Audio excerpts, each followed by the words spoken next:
어제 이태원 참사 특별법이 438일 만에 국회를 통과했습니다. 그래서 어제 저희가 급하게 이태원 유가족 분들께 접촉을 했고 오늘 한 분을 저희 스튜디오에 어렵게 모셨습니다. 참사 당시 희생된 이상은 씨의 어머니 강선희 님이 나오셨습니다. 어서 오십시오.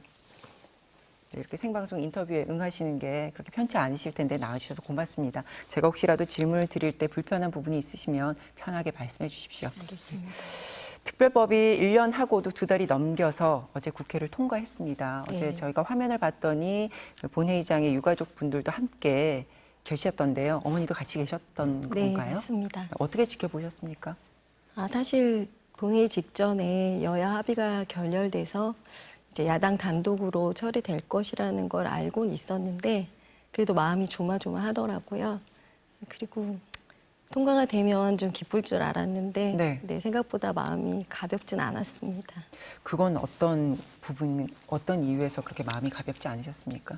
저희가 그 여야 합의를 이끌어내기 위해서 참 많은 부분들을 양보하고 그 여야 합의를 간절히 염원했었는데 그렇게 되지 못하고 일주기도 넘기고 전년도 연내를 넘겨서 기다리던 끝에 조금 부족하게 특별 법안이 통과됐던 부분들이 많이 아쉬웠던 것 같아요.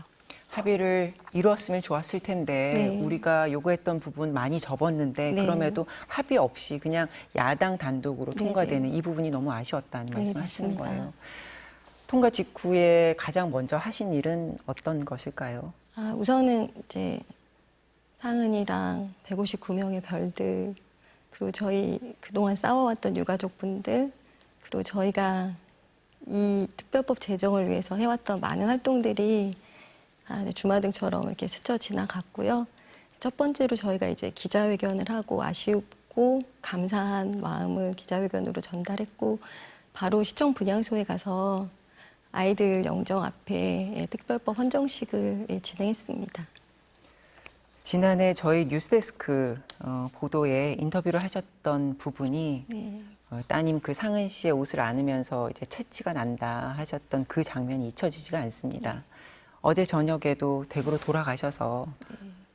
상은이의 방을 가셨나요? 네네. 상은이 방에 항상 이제 사진을 안고 제가 기도를 하는데 이제 어제는 상은이 사진을 안고 상은아, 엄마 아빠가 이태원 특별법 이제서야 가지고 왔어.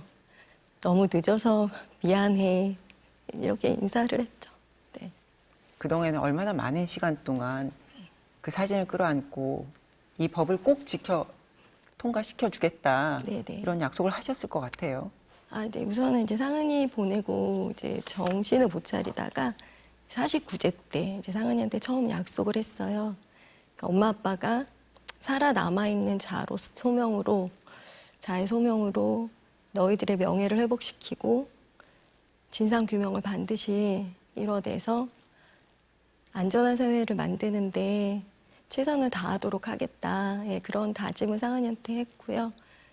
그 길에 최선을 다해서 끝까지 갈 수 있게 응원해 달라고 어제는 사진을 안고 얘기했습니다. 그동안 수많은 집회 또 행진하셨고요. 그리고 지난 겨울에는 정말 영하 10도가 더 낮은 그 온도에서도 그 힘들다는 오체투지도 하시는 장면을 봤습니다.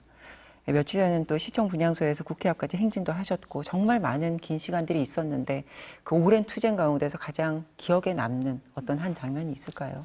네. 저희가 별은 알고 있다라는 다큐도 제작을 해서 상영회를 했는데요.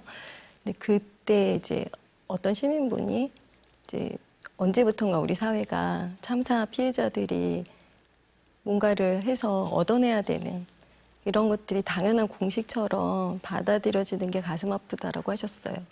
근데 그 많은 활동 중에 오체투지가 제일 기억에 남아요. 정말 그 오체투지 하기 전에 그분이 그런 말씀을 하셨던 거였거든요. 상영회에서. 한 번도 해보지 못했던 거고 그것도 눈밭에서 마지막 날 오체투지를 하면서 우리 아이들도 이렇게 차가운 길바닥에서 얼마나 고통스럽게 삶을 마감했을까라는 생각이 들어서 너무 가슴이 아팠고 그 오체투지 했던 게 제일 기억에 남습니다. 어제 여야가 합의를 이루지 못한 부분 아쉽다고 하셨는데 가장 유가족들은 요구하셨던 부분이 아마 특별검사 이 부분이었던 것 같습니다. 근데 그럼에도 불구하고 특별검사 조항 양보하셨는데 그 부분 결국 그래서 빠진 상태로 이제 법은 통과가 됐습니다. 이 부분 아쉽지 않으십니까? 사실 조항이 빠진 게 굉장히 아쉽긴 하죠. 근데 그것보다도 그렇게까지 양보하면서 또 저희가 여야 합의를 이끌어내고 싶어 했다라는 저희들의 바람을 외면당했다라는 게 더 가슴이 아팠어요. 특조위원 2명도 당초 안에는 유족 추천이었고요. 근데 이제 이게 이제는 국회의장의 추천으로 바뀌었습니다. 물론 이제 국회의장이 유족들과 협의한다라는 단서가 있지만요. 이제 수정안을 놓고 내부 의견들도 굉장히 엇갈렸을 것 같은데요. 네네. 물론 반대하시는 분들도 많았어요. 저희가 유가족 내부에서 많은 논의와 토론을 통해서 이제 결과를 투표로 해서 결정을 했었는데 그때 반대하시는 분들도 많았지만 그래도 시간이 갈수록 기존에도 이미 참사의 어떤 증거 자료들을 삭제하고 기록들을 없애버리고 있는 상황인데 앞으로 시간이 지나면 더 많은 증거들과 기록들, 그다음에 참사 현장의 기억들이 어떻게 될지 알 수 없는 상황이라는 것들을 유가족분들이 더 많이 생각했던 것 같아요. 그래서 받아들일 수밖에 없었던. 네. 여당에서는 지금 수사와 조사가 상당히 진행이 됐고 그리고 재판도 이루어지고 있지 않느냐. 이제는 피해자 지원에 초점을 맞춰야 된다. 이런 입장이기 때문에 조율할 수 없다. 조율이 좀 힘들다. 이런 입장이었습니다. 그 부분에 대해서 하실 말씀은요? 사실은 저희는 아직 저희가 요청했던 질문에 대한 답을 하나도 받은 게 없어요. 특수본에서도 그렇고 국정조사에서도 그랬고 그래서 저희가 특별법안을 제출을 한 거고 특별법안의 제목 자체에 저희가 원하는 것들이 다 들어 있습니다. 그러니까 진상규명과 피해자 권리 보장, 그다음에 재발 방지 대책을 마련해 달라는 거거든요. 저희는 아직도 아이들이 왜 하루하루 열심히 평상을 지내다가 축제를 즐기러 갔는데 돌아오지 못했는지 답을 듣지 못했어요. 네.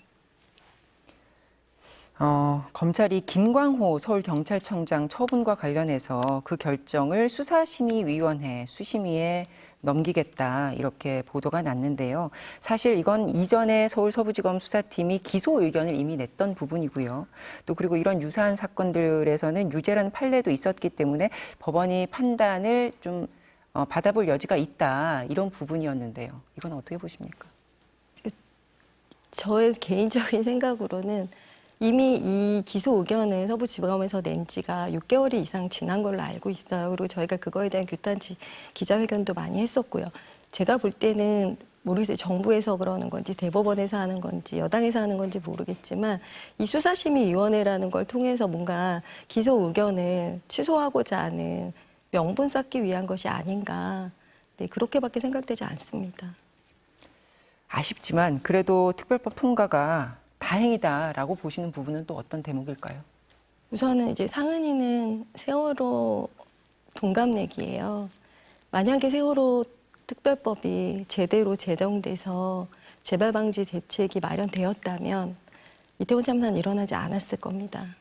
그렇지만 이제라도 이태원 참사 특별법이 제정되게 되었으니 이태원 참사의 특별법이 앞으로 저희 같은 유가족들을 다시 만들지 않는 참 디딤돌이 될 수 있는 그런 법으로 자리매김했으면 좋겠다라는 희망입니다. 이게 지금 세월호도 말씀을 하셨는데 그때도 그렇게 오랜 시간 동안 수사도 진행했지만 결국에는 정말 어디까지 우리가 진상을 규명했냐 뭐 이런 것에 대한 아쉬움도 많이 있었고요. 그래서 이제 앞으로 이 법이 시행이 되면서 어떤 부분만큼은 꼭 이루어졌으면 좋겠다. 꼭 이루어져야 하는 거는 정말 왜 저희 아이들이 돌아오지 못했는지, 왜 그때 인파관리 대책을 세우지 않았는지, 왜 6시 34분부터 신고됐던 신고에 응답하지 않았는지, 왜 골든타임임에 제대로 대응하지 못하고 아이들을 구조하지 못했는지, 네, 이런 부분들이 저희가 알고자 하는 것입니다. 그럼 현재 수사가 진행되고 이제 재판이 진행되고 있는 부분 쭉 지켜보고 계실 텐데요. 네. 진상 규명, 진실 규명 이 부분에서 너무 많이 미흡하다고 보십니까? 네. 하나도 진실이 해결되지 않고 뭔가 내 물음표에 답이 오지 않고 네, 있다. 유가족들이 던졌던 그 많은 질문에 하나도 답을 받지 못했습니다. 아직까지는 어떻게 될지 불투명하지만 대통령의 제2요구권, 그러니까 거부권이 행사될 가능성에 대해서는 어떻게 보십니까? 어제 대통령실에서 입장을 표명하셨더라고요. 여야 합의가 아닌 단독으로 처리된 거에 대한 유감을 표명한다고. 그렇지만 아직까지 거부권 행사에 대한 언급은 없었으니까 네. 마지막까지 희망을 갖고 싶습니다. 그럼 여기서 대통령께 꼭 하고 싶은 말씀이 있으실까요? 네. 윤 대통령이 영종도 위패도 없는 분향소를 차려놓고 일주일간 하셨던 애도와 추모가 진정한 것이었다면 제의 요구권을 행사하지 마시고 즉시 이 법률을 공포해 주시기 바랍니다. 일주기 행사가 있고 할 때마다 대통령이 오셔서 그 자리에서 함께 마음을 나눠주시기를 기다리시면서 자리도 비워두시고 하셨을 텐데 네. 그때 마음들이 어땠습니까? 저희가 대통령 면담을 한 4차례 이상 요구를 하면서 용산을 방문했었어요. 근데 한 번도 저희의 요구에 답하신 적이 없고요. 저희 추모제 때도 저희가 꼭 와주셔서 저희 아이들을 추모해 주시길 원했는데 와주지 않으셨기 때문에 정말 국민의 한 사람으로서 그것도 참사 피해자인 국민을 외면하는 대통령님에 대해서 굉장히 많이 서운하고 네, 안타깝게 생각합니다. 대통령은 왜 그러신다고 생각하세요? 사실 잘 같은 사람으로서 잘 이해가 되지 않습니다. 그러니까 길을 가다가 강아지가 위험에 처해 있어도 아니면 길을 가다가 불편한 사람들이 위험에 처해 있어도 누군가는 가서 도와주고 하는 것이 당연하다라고 배운 대한민국 국민인데 왜 일반 국민도 아닌 제일 고위에 계시는 위정자께서 그렇게 저희 피해자들을 외면하시는지 이해할 수가 없습니다. 이제 거부권이 행사되지 않는다는 전제하에 4월 10일 이제 총선이 끝나면 이 법은 발효가 되고 네. 시행이 될 텐데요. 그 과정에서 유가족들은 어떻게 함께 하실 생각입니까? 우선은 제일 중요한 거는 특별조사위원회 설립이라고 생각이 들어요. 얼마나 독립적이고 이제 세계인권위원회에서도 국제인권위원회에서도 권고한 것처럼 얼마나 독립적이고 공정한 특별조사위원회가 설치되느냐가 제일 중요한 부분이라고 생각이 들고요. 그것을 위해서 아마 저희 유가족들이 최선을 다해서 노력할 것입니다. 정확히 438일 만이지만 해는 2번이나 바뀌었습니다. 앞으로 바람도 있으실 텐데 끝으로 한 말씀 해주시죠. 네, 사실 여기까지 올 수 있었던 건 정말 항상 저희를 위해서 위로해 주시고 손잡아 주시고 함께 해 주셨던 시민분들 덕분이었던 것 같아요. 정말 깊이 감사드리고요. 그렇지만 아직 진상규명을 위한 길은 아직 많이 남아 있는 것 같아요. 그래서 그 진상규명이 되고 저희 사회가 더 안전한 사회로 가는 첫걸음을 내딛는 그날까지 끝까지 저희 손 놓지 마시고 함께 해주시고 기억해 주셨으면 좋겠습니다. 알겠습니다. 오늘 말씀 잘 들었습니다. 이렇게 스튜디오에 직접 나와주셔서 다시 한번 감사드리고요. 지금까지 12구 이태원 참사 유가족이자 고 이상은 씨의 어머니인 강선희 선생님과 함께했습니다. 대단히 고맙습니다. 감사합니다.